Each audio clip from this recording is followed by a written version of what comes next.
Shalom. When a leader errs in judgment. As I write these words, the Prime Minister has just announced his resignation. As support whittled away, Boris Johnson found himself in office but not in power. The cumulative effect of a number of errors of judgment made his position no longer tenable. Even the greatest leaders are vulnerable to errors of judgment. In this week's parashah, the people are dying of thirst. God tells Moses to take the staff and speak to the rock to provide water. This would have been a powerful demonstration of God's concern for his people's needs. Instead, rather than speaking to the rock, Moses strikes it twice. Water miraculously spouts forth, but it looks as though Moses has simply released an underground spring. God severely criticizes Moses.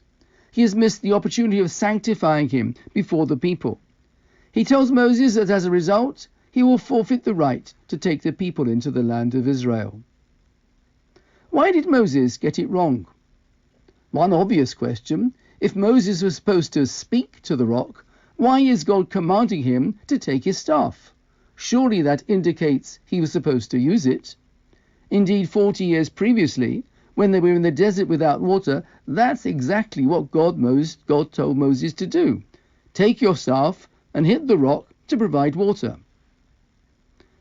Rashbam tells us that we need to read the text carefully to find the answer. On the previous occasion, God told Moses, take your staff with which you struck the Nile, strike the rock and water will come out of it. This time round, God tells Moses, take the staff, and together with your brother Aaron, you shall assemble the congregation.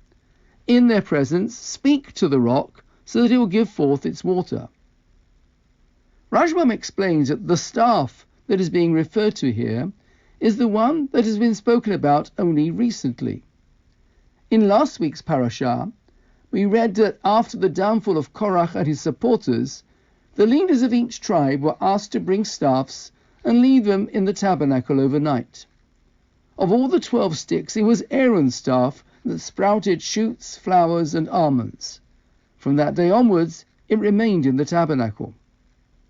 The first staff, used to initiate the plagues, was a staff of punishment. The second staff, that had sprouted almonds, was a staff of life. The generation of newly liberated slaves needed a message of God's power to quell their complaints. The generation about to enter the land of Israel needed a message of life, affirmation, and encouragement. Sadly, Moses failed at this critical juncture. When a leader loses touch with the needs of his people, it is time for him to go. Shabbat Shalom.